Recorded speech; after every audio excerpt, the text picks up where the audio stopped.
último tramo de noticias aquí en Agronoticias Charrúa. La aplicación del impuesto de primaria a los propietarios de campos productivos es un acto de justicia, según entiende el oficialismo.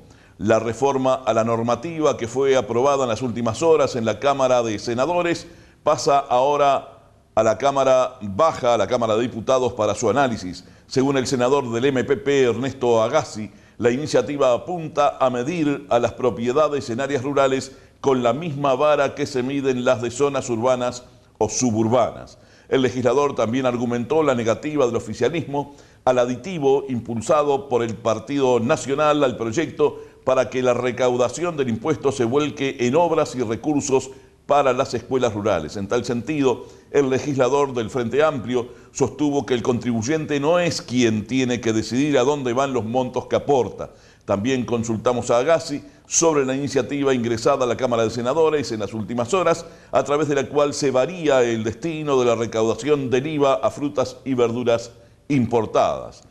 Recientemente, Fernando López, secretario de CNFR, criticó ante nuestra Cámara la iniciativa del Poder Ejecutivo y la calificó de retroceso, habida cuenta que los fondos se destinan para resolver problemas en el área de la agricultura familiar, y si esos fondos se van a rentas generales, seguramente no vuelvan a cumplir el mismo fin original que previó la ley.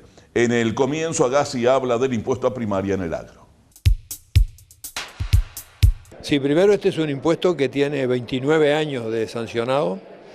En esos 29 años, el 90% de los aportes lo hicieron las contribuciones inmobiliarias urbanas y suburbanas, y no hay ningún motivo en este momento por el que algunos paguen y otros no paguen. Así que lo que nos parece más justo es que la contribución inmobiliaria, este impuesto que está destinado a enseñanza primaria, en realidad es un adicional a la contribución inmobiliaria, porque las contribuciones van para las intendencias departamentales, sea destinado para primaria, para gasto de funcionamiento, para inversiones,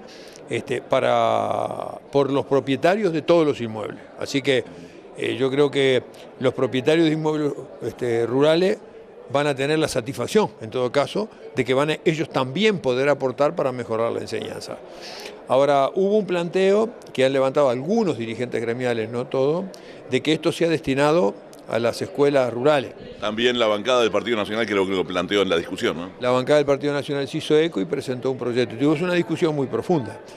Si cada uno con los impuestos que paga va a pretender que eso se utilice para sí mismo o para el sector al que pertenece, corremos el riesgo de que el impuesto de primaria de los inmuebles urbanos se destine a la ciudad, de que el impuesto a primaria de los suburbanos se destine a la zona suburbana, que el impuesto de las zonas rurales se destina a lo rural, y fragmentamos todo.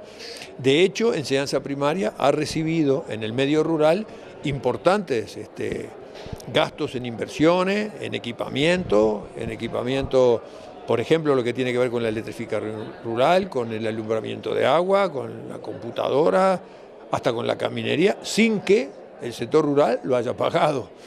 A nosotros nos pareció mejor que esto vaya a enseñanza primaria, y enseñanza primaria lo asigne en función de las necesidades de las escuelas en el medio rural, en el medio urbano y en el medio suburbano.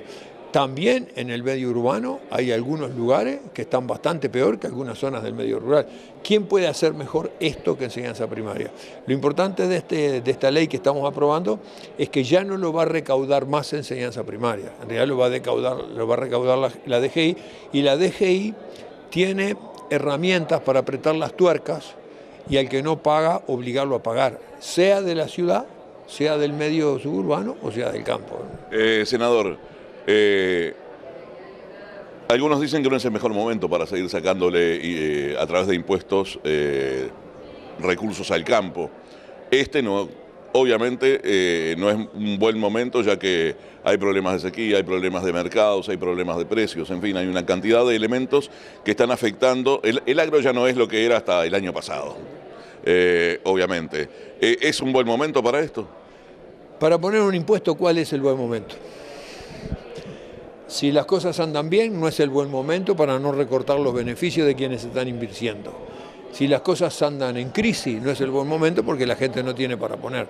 Este es un momento del agro donde se han prendido luces de precaución, pero tampoco es un momento de crisis como fue en el 2008. que cayeron los precios internacionales, se fundieron los bancos en el mundo, pararon las inversiones, sin embargo nosotros seguimos navegando.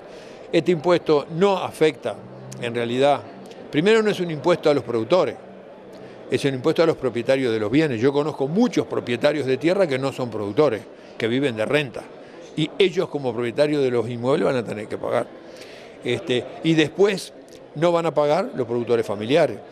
En realidad, los productores de menos de 300 hectáreas, índice CONEA 100, que en algunas zonas del país todos sabemos que se van a hacer 500 o 600 hectáreas, no van a pagar. En realidad este impuesto lo van a pagar alrededor de 12 o 13 millones de hectáreas. Pero esa cantidad de, digamos, 30.000, 28.000 productores que tienen menos de 300 hectáreas, índice CONEA 100, no lo van a pagar. Su colega, el senador Andrés Berterriche, decía en estas horas que no van a tener que pagar más de $1, $1,5 por hectárea. ¿De qué se desprende ese dato? El dato sale de los cálculos oficiales que hizo el Ministerio de Economía. El mínimo de pago va a ser de $0,7 y el máximo de 1,4. Esos son los datos que nos han dado oficialmente los integrantes del Ministerio de Economía, que son los que redactaron el proyecto. Ya aprovecho para hacerle otra pregunta.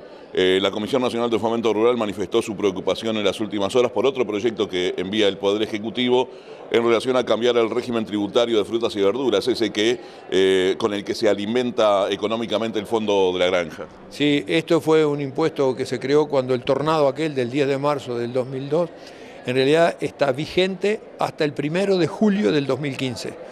En lo que queda del mes de junio lo vamos a aprobar en las dos cámaras, prorrogando la vigencia del IVA de frutas, flores y hortalizas y la alimentación que esto hace del fondo granjero, que ha sido un fondo muy importante para el desarrollo de proyectos productivos, incluso también para atender las contingencias climáticas de la granja, se va a prorrogar hasta el 2020. Fernando López, el secretario general de la Comisión Nacional de Fomento Rural, en una entrevista ayer nos decía que ese plazo hacia adelante le parece poco a la Comisión Nacional de Fomento Rural.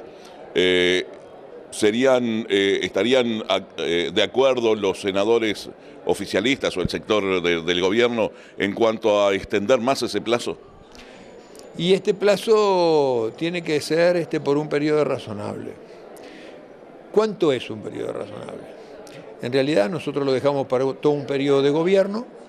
Vamos a ver cómo evoluciona la situación de la granja. Esto tiene un encarecimiento para los consumidores y alimenta un fondo para proyectos productivos. Es un asunto de equilibrio en la sociedad. Nos parece que esto no es bueno dejarlo fijo por muchos años.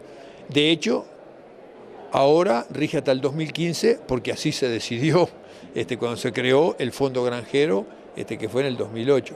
Así que estos impuestos en general se hacen por unos pocos años cuando uno tiene un horizonte de cuál es la situación en este momento.